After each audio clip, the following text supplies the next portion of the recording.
Assalamualaikum warahmatullahi wabarakatuh. Bismillahirrahmanirrahim. Pada video ini saya akan membahas tentang apa yang sudah pernah kita diskusikan ya pada pembelajaran IPS di SD kelas 2.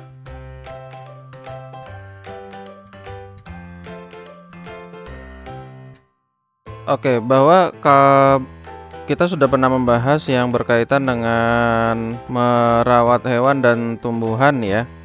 Namun juga kita ada dua materi yang dibahas, yaitu kebersamaan dan keselamatan di rumah dan perjalanan. Nah, dari ketiga buku tematik ini ya, saya melihat bahwa apa yang sudah didiskusikan sangat baik. Namun ada yang perlu saya lebih jelas lagi ya, lebih perjelas lagi dari subtema yang ada di dalam buku tematik ini. Memang kita harus bisa mengenali mana yang berkaitan dengan pembelajaran IPS ya. Saya ketika mendengar dari diskusi kalian ya, saya setuju ya ada beberapa materi IPS yang berkaitan dari buku tematik ini. Mulai dari buku tematik merawat hewan dan tumbuhan, kemudian kebersamaan dan keselamatan di rumah dan perjalanan. Nah, dari buku tematik merawat hewan dan tumbuhan ini, hewan di sekitarku, merawat hewan di sekitarku, tumbuhan di sekitarku, merawat tumbuhan ini juga banyak berkaitan dengan interaksi ya. Kita dengan tumbuhan, kita dengan hewan, pada dasarnya kita menjadi manusia yang memiliki ketergantungan dengan makhluk hidup lainnya. Maka dari itu kita harus bisa memberikan pemahaman kepada siswa bahwasanya apa yang ada di sekitarnya sangat penting untuk diinteraksikan.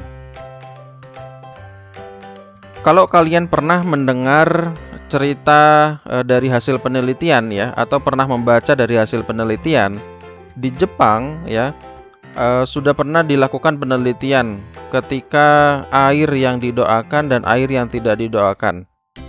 Nah, ini berbeda ya, proses pertumbuhan dari tumbuhan sendiri gitu ya. Ini kalian bisa mencari informasi tersebut. Itu sangat menarik kalau kita kaitkan dengan bagaimana agar siswa mau mempelajari dan mau mendalami berkaitan dengan bagaimana mereka merawat hewan dan tumbuhan. Lebih lanjut lagi mungkin ada kasus lain ya, bagaimana kita menyayangi hewan ya. Walaupun kita sebenarnya bisa melihat banyak peristiwa, namun di sekitar kita kadang kita abaikan.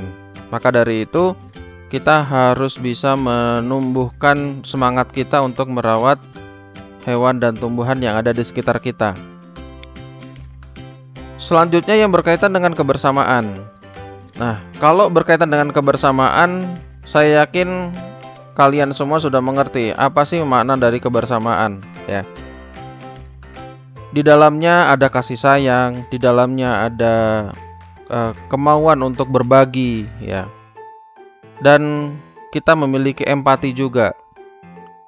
Maka baiknya bagaimana ketika melihat peserta didik ketika di kelas dengan materi kebersamaan ini ada beberapa kasus. Misalkan si anak tidak mau berdiskusi ataupun si anak tidak mau mengerjakan ya. Ini harus melakukan pendekatan dengan baik ya.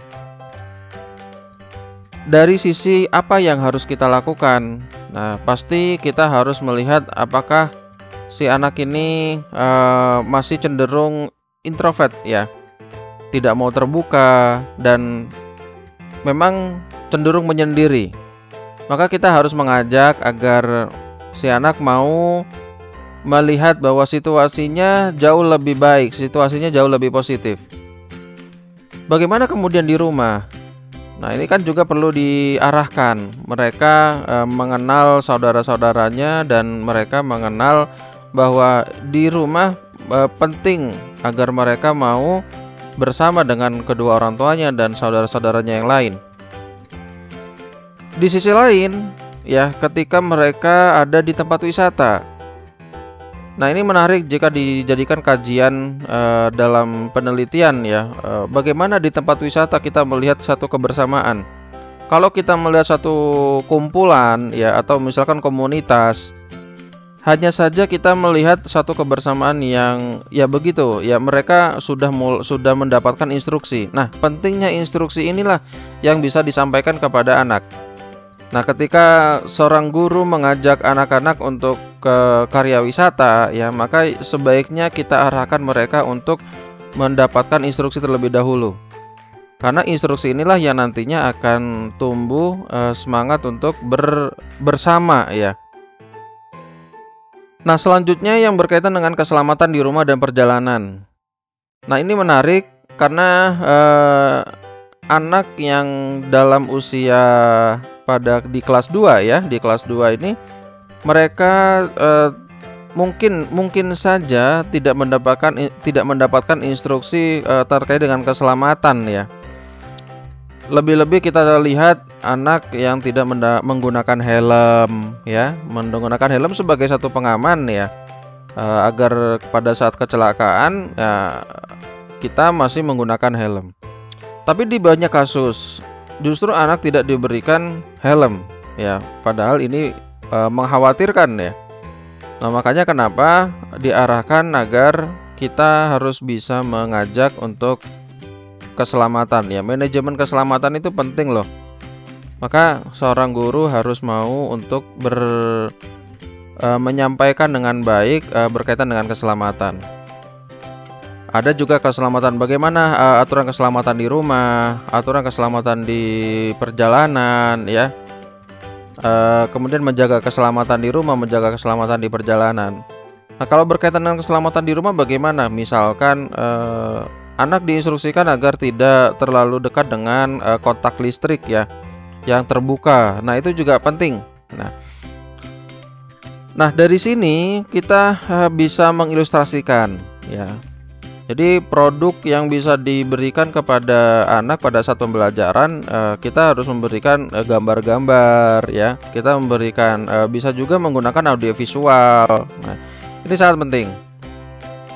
Nah, kemudian yang menjadi topik penting dalam proses pembelajaran, kita harus mengenal juga model-model pembelajaran yang kolaboratif, ya. Kolaboratif, ya, satu kebersamaan yang bisa ditampilkan kepada anak, ya, sehingga si anak bisa mendapatkan banyak pembelajaran yang menarik dan menyenangkan.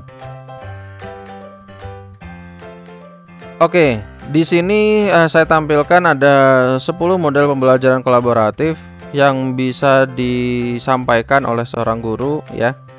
Pertama, learning together, team game turnamen, group investigation, academic constructive kontroversi, jigsaw procedure, student team achievement division, complex instruction, team accelerated instruction, cooperative learning structure, cooperative integrated reading and composition.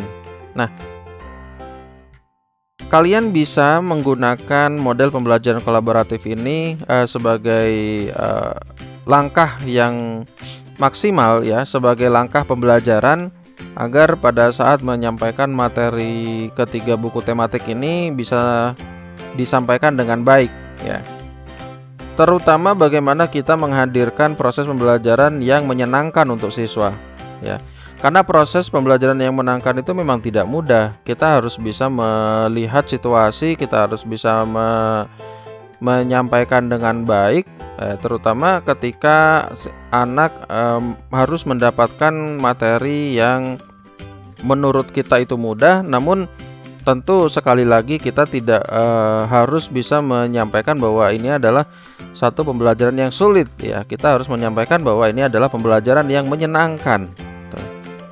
Maka disinilah kehadiran IPS untuk bisa menyampaikan proses pembelajaran yang menyenangkan. Oke, apa sih yang menjadi keuntungan dari pembelajaran kolaboratif? pembelajaran kolaboratif ini bisa disebutkan pertama, siswa ini akan banyak mendapatkan pengalaman bekerja sama, ya. Karena dengan teman-teman sekelasnya, ya, jadi mengenal dengan teman-teman yang lain, ya. Kemudian siswa bisa berinteraksi, ya. Ketika mereka baru mengenal, kemudian mendapatkan arahan, instruksi, ya, dari model pembelajaran kolaboratif ini. Kemudian kegiatan yang bersifat kolaboratif ini mendorong siswa untuk semakin termotivasi, ya, dan semangat kompetitifnya tinggi gitu, ya. Dalam arti bahwa siswa sangat senang ketika teman-temannya saling bahu-membahu untuk belajar bersama. Dan terakhir, siswa juga banyak mendapatkan sumber belajar, ya, baik itu dari temannya, baik itu dari gurunya, ya, karena ini adalah satu keuntungan yang bisa didapatkan oleh siswa. Banyak sekali keuntungan-keuntungan yang lain yang mungkin terjadi pada saat pembelajaran kolaboratif ini bisa diaplikasikan. Oke, selanjutnya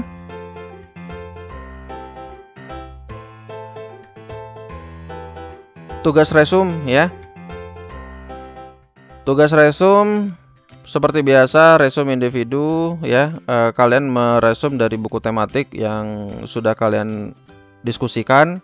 Silakan pilih model pembelajaran kolaboratif mana yang menurut kalian bisa disampaikan, ya. Dan tulis dalam minimal 750 kata. Seperti biasa untuk penyimpanannya, dan maksimal dikumpulkan H-1 per tahun berikutnya. Oke, saya yakin kalian bisa juga menghubungkan dengan produk apa yang muncul nantinya ketika menggunakan model pembelajaran kolaboratif.